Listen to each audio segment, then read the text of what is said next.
My name is Zuno, and I am 64 years old. I have lived long enough to know that life can break your heart in ways you never expect. But nothing, absolutely nothing, prepared me for the moment my own son looked at me across the dinner table and said, "To me, you're just a wallet." The room was warm, plates were full. The smell of roasted chicken filled the air. Yet in that moment, everything around me turned cold and silent. I looked at my son, hoping he would laugh and say it was a joke. But he didn't. His wife smiled faintly beside him, and that was when I realized he meant every word. I slowly stood up, pushed my chair back, and walked out of the house. I didn't shout.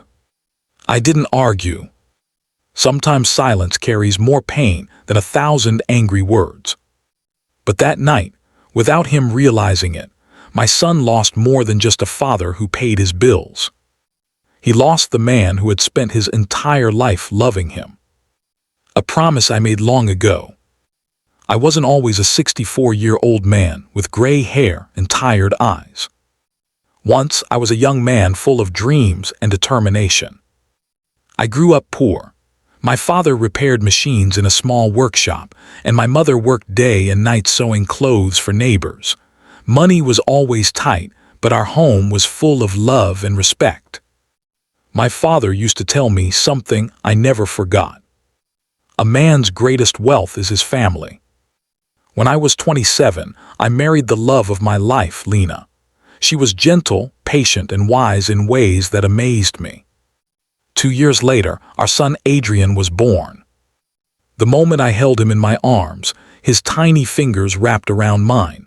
His eyes were closed, and he breathed softly against my chest.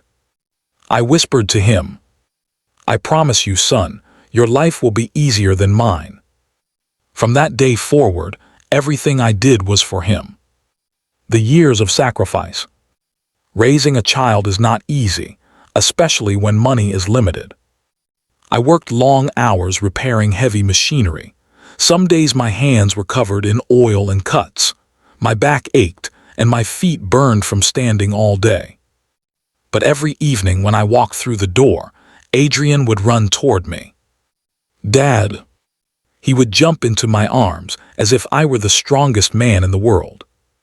And for him, I tried to be. When he wanted a bicycle, I worked extra shifts. When he needed books for school, I skipped buying new clothes for myself. When he dreamed about college, I saved every possible coin. Lena sometimes worried. "Zuno," she said once gently, "you give him everything he asks for." I smiled and replied, "That's what fathers do." But now I understand something. Love should guide children. It should not spoil them. Losing the love of my life. 5 years ago, tragedy struck our home. Lena became ill. At first, we believed it was something small, fatigue, maybe stress. But after many hospital visits, the doctors gave us the terrible truth. Her illness was serious. The next 2 years were the hardest of my life. I sat beside her hospital bed every night. I fed her, held her hand, and prayed for a miracle. But life doesn't always give miracles. One quiet morning, she took her last breath while I was holding her hand. The silence that followed felt heavier than any pain I had ever known. The house that once echoed with laughter became empty. And the only family I had left was Adrian. The distance between us. After Lena's death, Adrian changed. Maybe grief affects everyone differently. He focused on his career and rarely visited. When he called, it was usually for something practical. "Dad, can you help me with some money?" "Dad, my rent increased." "Dad, I need help fixing the car." Each time I helped him. Not because I was rich, but because he was my son. Then he met Clara. She was confident and elegant, but there was something about her attitude that made me uneasy. Still, Adrian loved her and I stayed silent. Their wedding was expensive, very expensive. But I paid for most of it. I told myself, It was my final big gift to my son. I didn't know that to him, it was simply expected. The dinner invitation. One evening Adrian called me. "Dad, come over for dinner tomorrow." My heart warmed instantly. Maybe he missed me. Maybe we could talk like we used to. I arrived at their house carrying a small gift, a bottle of wine and a dessert. Clara greeted me politely, but without warmth. We sat at the dining table. Dinner began normally. We talked about work, the weather, and the neighborhood. Then Adrian leaned back in his chair. "Dad, we wanted to talk to you about something." I nodded. "Clara and I want to buy a bigger house." I smiled. "That's wonderful." Then he added calmly, "We need help with the down payment." I asked how much. When he told me the amount, my heart skipped. It was almost my entire savings. I spoke carefully. "Adrian, that's a lot. I need time to think." Clara sighed loudly. Then Adrian laughed slightly and said the words that would haunt me forever. "Come on, Dad, don't make this dramatic." He shrugged. "You're just a wallet to me anyway." The silence that followed.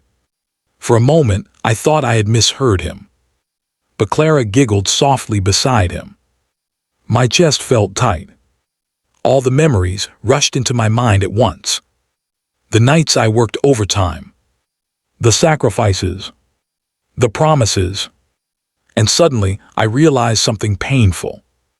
To him, those sacrifices meant nothing. Slowly, I stood up. Adrian frowned. "Where are you going?" I looked at him one last time. My voice was calm but heavy. "Good night, son." And I walked away, choosing myself. That night I barely slept. I kept hearing Lena's voice in my memory.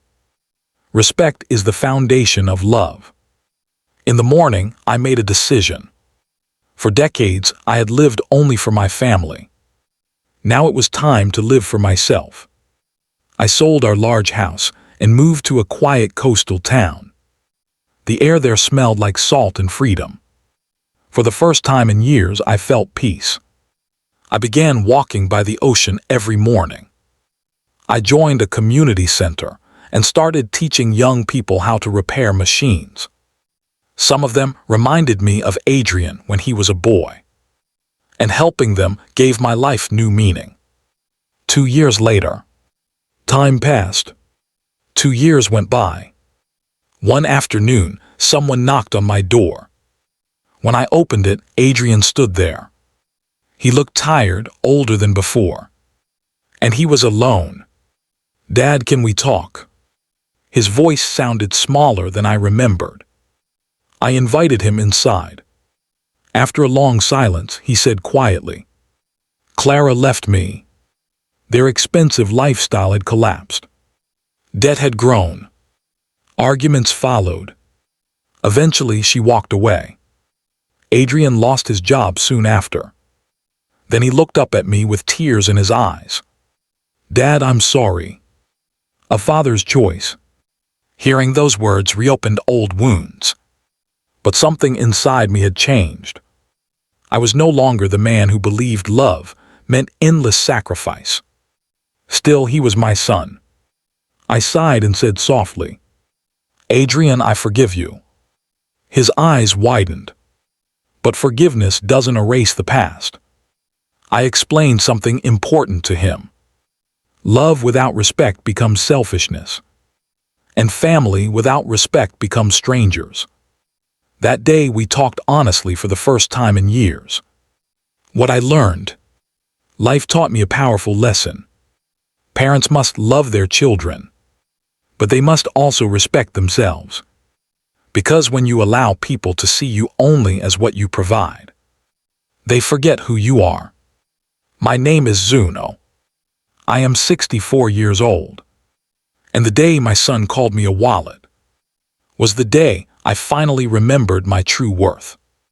Moral of the story.